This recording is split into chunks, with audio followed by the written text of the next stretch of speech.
चलो तो आज हम देखते हैं कि जीनोमिक सिलेक्शंस के बेसिक्स क्या है। सिर्फ बेसिक्स ही आप आज यहाँ पर डिस्कस करेंगे जीनोमिक सिलेक्शंस के। तो स्टार्ट करते हैं। चलो हम सबसे पहले तो हमें जीनोमिक सिलेक्शन की क्या जरूरत पड़ गई, जीनोमिक सिलेक्शन हमें क्यों रिक्वायर्ड है। तो देखिए, मार्कर असिस्टेंट सिलेक्शन की हमारे पास स्ट्रेटेजी थी कि जो मार्कर मीन्स जो जीनोम वाइड मार्कर यूज करते हैं, ठीक है।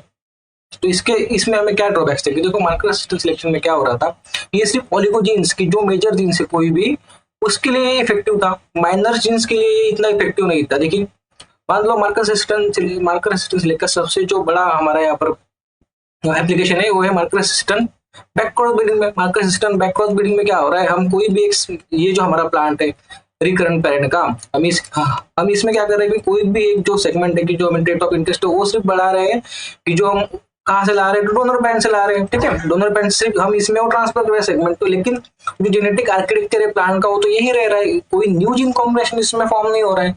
तो ये जो न्यू जीन कॉम्बिनेशन है सबसे ज्यादा इंपॉर्टेंट रहते हैं ईल्ड इनहांसमेंट के लिए। सो ये जो ड्रॉबैक्स थे इसको टैकल करने के लिए हमने क्या किया, जीनोमिक सिलेक्शन अपनाया। कि देखो अभी जीनोमिक सिलेक्शन में क्या होता है, देखो सबसे पहले तो सिलेक्शन दो ट्रेड्स के ऊपर डिपेंड करता है, तो क्वालिटेटिव ट्रेड्स और क्वांटिटेटिव ट्रेड्स। लेकिन जो क्वालिटेटिव ट्रेड्स रहते हो तो वो जस्ट फ्यू मेजर जीन से गवर्न रहते हैं, तो उसमें तो फेनोटाइपिक सिलेक्शन अच्छे से हो जाता है हमारा, और मार्कर असिस्टेंट सिलेक्शन भी उसमें वर्क कर लेता है अच्छे से। लेकिन जो क्वांटिटेटिव ट्रेड्स रहते हैं वो तो मेजर जीन से भी गवर्न रहते हैं और माइनर जीन से भी गवर्न लेते हैं। तो लेकिन मेजर जीन्स के लिए तो हम ऑलरेडी फिनोटाइपिक सिलेक्शन यूज कर रहे हैं, मार्कर असिस्टेंट सिलेक्शन भी हम यूज कर रहे हैं। लेकिन जो माइनर जीन्स है कि उसके लिए हम फिनोटाइपिक सिलेक्शन यूज नहीं कर सकते, क्योंकि अच्छे से वो अगर हम क्योंकि जो माइनर जीन रहते हैं उनका इफेक्ट तो पहले से ही कम आ रहा है, और अगर उनका इफेक्ट कम आ रहा है तो फिनोटाइपिक सिलेक्शन उसके लिए इतना इफेक्टिव नहीं रहता। तो हम इसके लिए मार्कर असिस्टेंट सिलेक्शन भी इतना ज्यादा इफेक्टिव नहीं रहता, तो इसके लिए हमने जीनोमिक सिलेक्शन अपनाया। तो जीनोमिक सिलेक्शन का बेसिक क्या है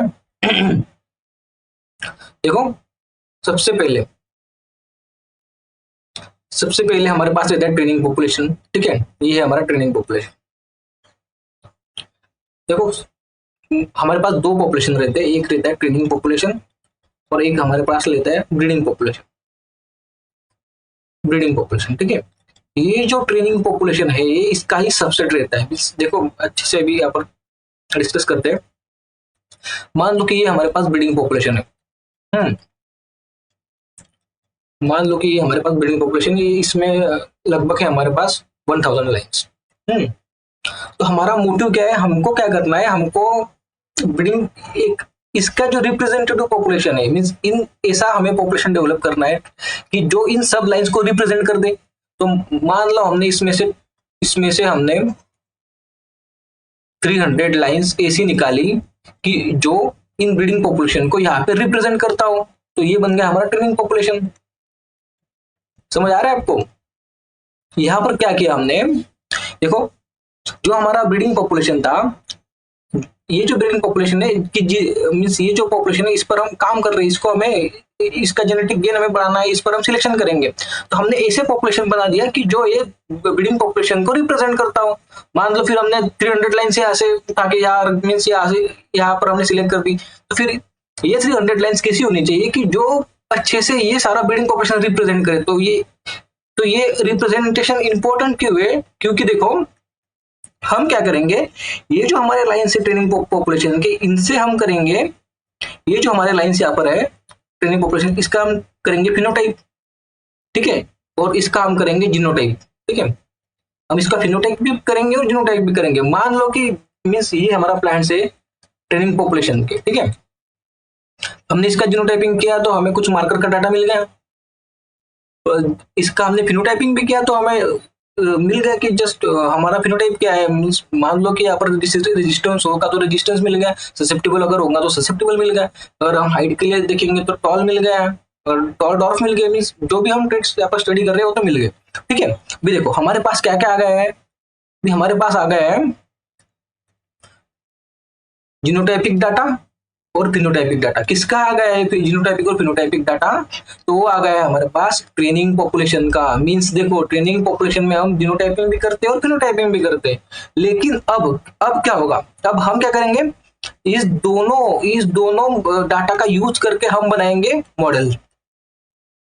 अभी ये चलो ये मॉडल तो डिफरेंट डिफरेंट टाइप के हो सकते हैं, वो तो हम आगे डिस्कस करेंगे।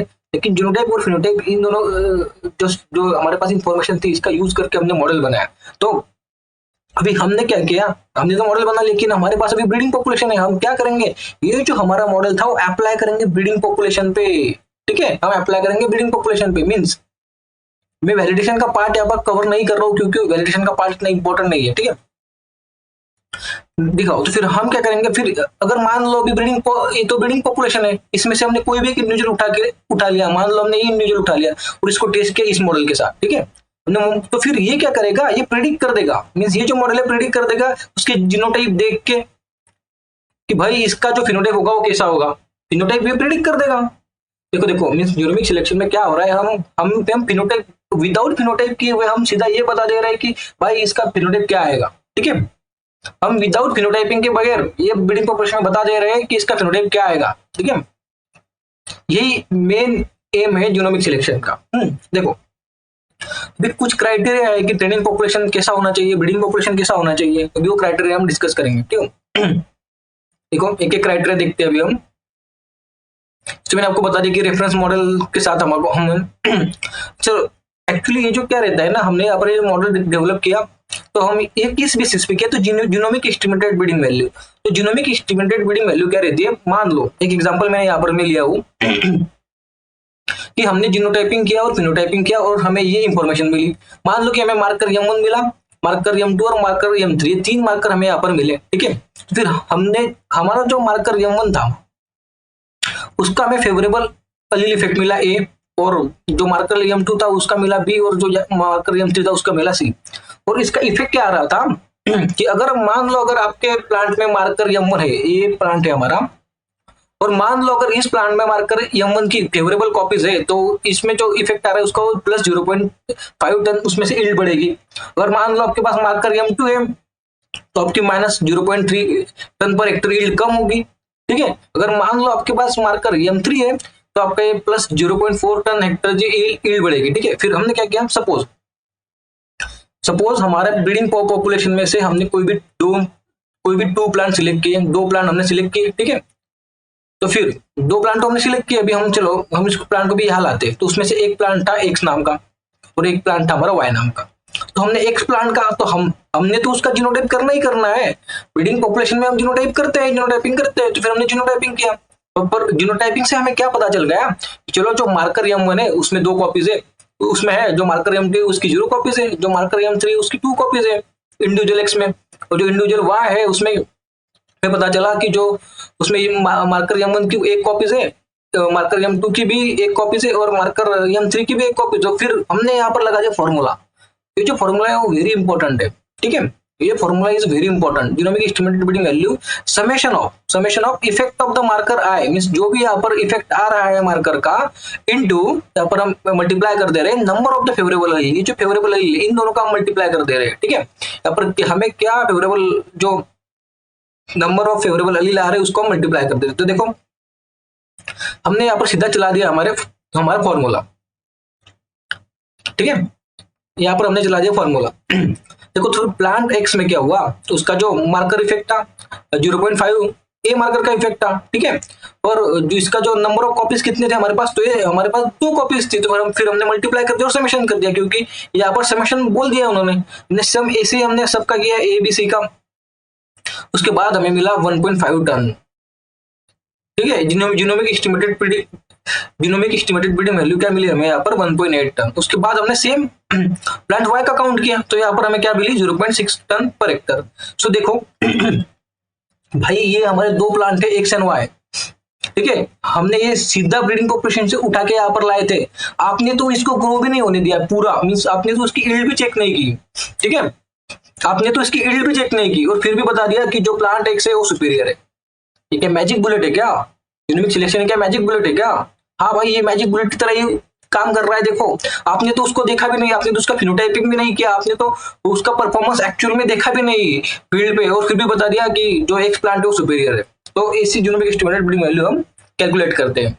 तो उसके बाद देखो अभी उसके बाद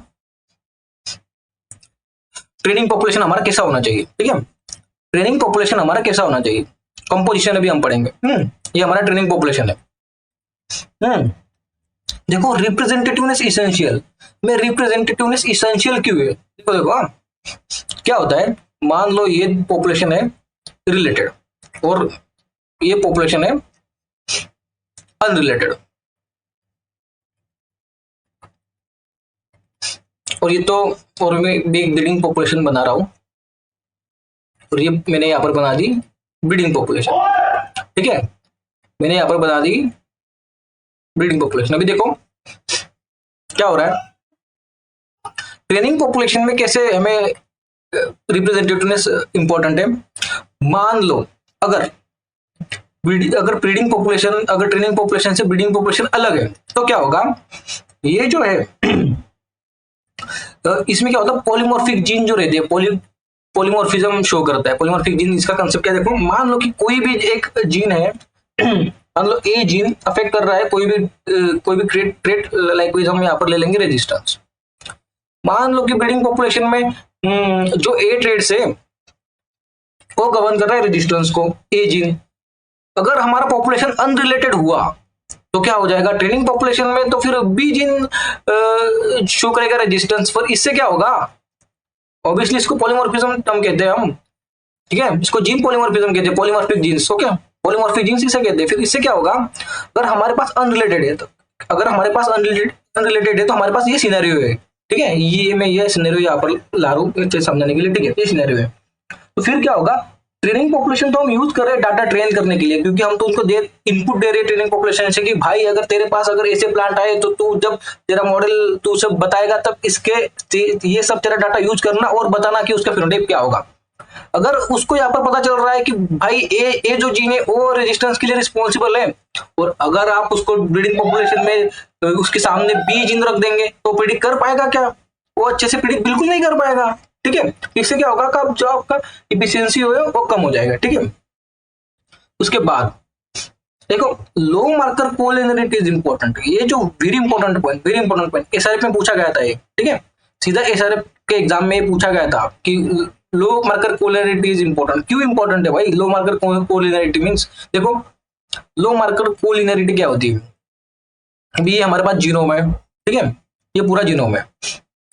अभी तो ये वहां पर डिस्ट्रीब्यूटेड मार्कर्स है कि जो हम यूज कर रहे हैं जीएस के लिए, ठीक है। इसको मैं नाम दे दूंगा M1 मार्कर, इसको मैं दे दूंगा M2 मार्कर, इसको मैं दे दूंगा M3, इसको मैं दे दूंगा M4 और इसको मैं दे दूंगा M5।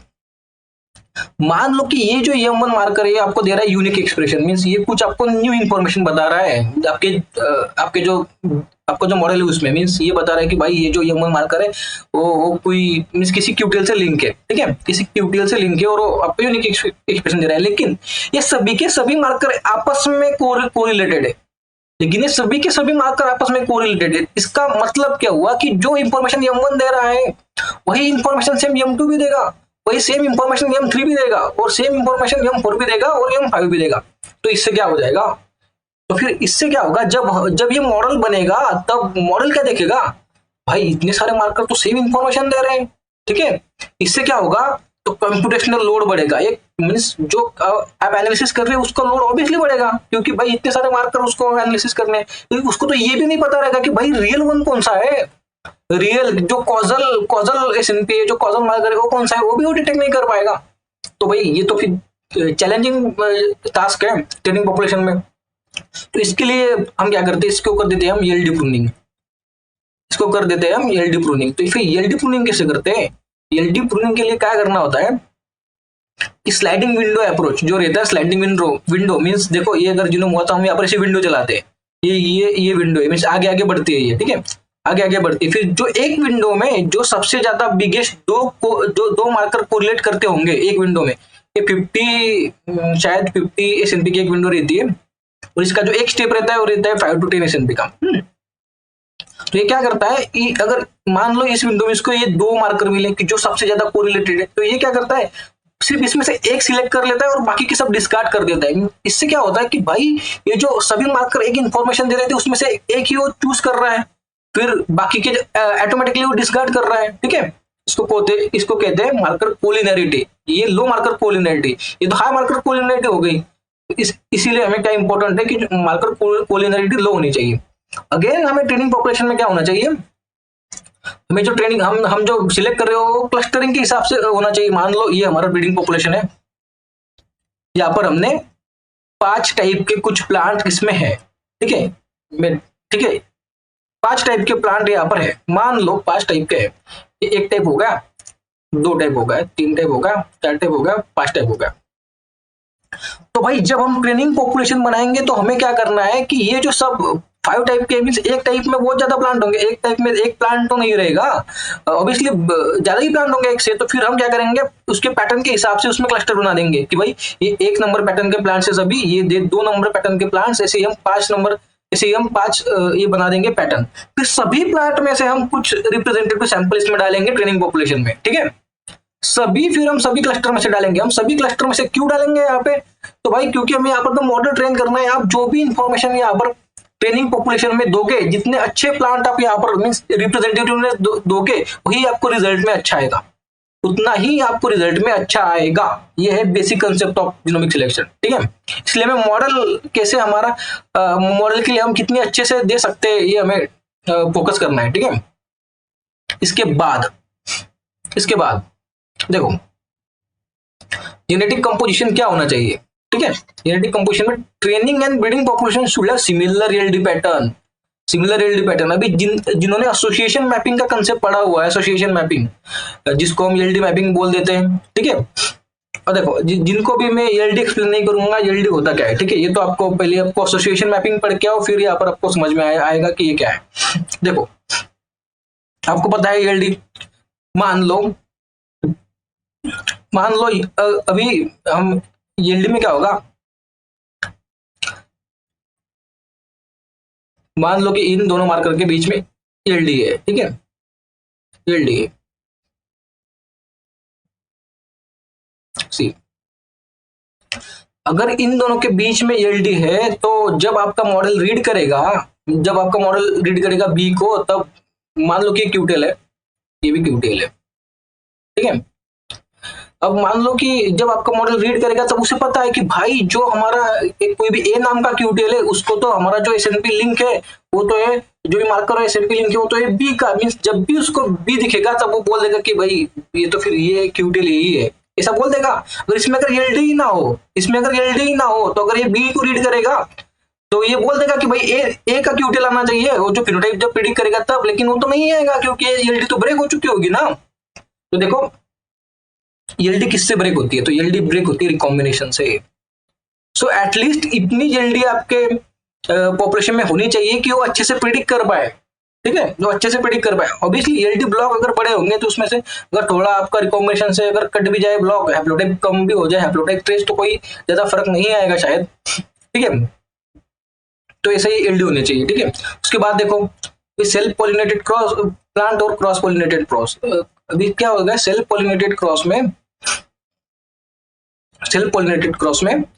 एलडी जो एलडी रहती है वो बहुत कम रहती है, ठीक है, एलडी बहुत कम रहती है, एलडी के बहुत कम रहता है, और क्रॉस पॉलिनेटेड क्रॉप में एलडी के बहुत ज्यादा रहता है, ठीक है, यहाँ पर बहुत कम रहता है। तो फिर यहाँ पर अगर एलडी ज्यादा है तो फिर हमें यहाँ पर जो ट्रेनिंग पॉपुलेशन इंक्लूड करना पड़ेगा वो तो बहुत ज्यादा करना पड़ेगा, more number of training population are required, ठीक है, more number of training population are required. But यहाँ सेल्फ पॉलिनेशन के केस में यहाँ पर क्या होगा, यहाँ पर एलडी तो बहुत कम हो रहा है, तो फिर हमको यहाँ पर less number of plant are required, ठीक है। समझ में आ गया आपको ट्रेनिंग पॉपुलेशन किसे बन रहा है, तो समझ में आ रहा है नहीं आ रहा है समझ में, ठीक है। चलो भी हमें ना बहुत देखना है आगे। देखो हम आगे क्या क्या देखेंगे, देखो हम आगे देखेंगे मशीन लर्निंग, अब हम देखेंगे, आपको पता है मशीन लर्निंग। उसके बाद हमें देखना है मॉडल bayesian मॉडल्स। उसके बाद हम देखेंगे आरआर बल्ब क्या होता है, ठीक है। अगर आपको ये सब अगर पढ़ना है अभी, तो ये तो पार्ट 1 मैंने बना दिया, पार्ट 1 में अभी बना रहा हूं। अगर आपको ये सब अच्छे से पढ़ना है आगे और, तो फिर मुझे कमेंट में बताइए, अगर आप कमेंट करोगे तो मैं नेक्स्ट पार्ट बना दूंगा, ठीक है। नेक्स्ट पार्ट हम उसके बाद बनाएंगे, तो पार्ट 1 था, ठीक है। इसके बाद हम उसमें मशीन लर्निंग कवर करेंगे, बायसियन अप्रोच कवर करेंगे, आरआर बल्ब क्या होता है, वो सब चीजें हम उसमें कवर करेंगे, ठीक है।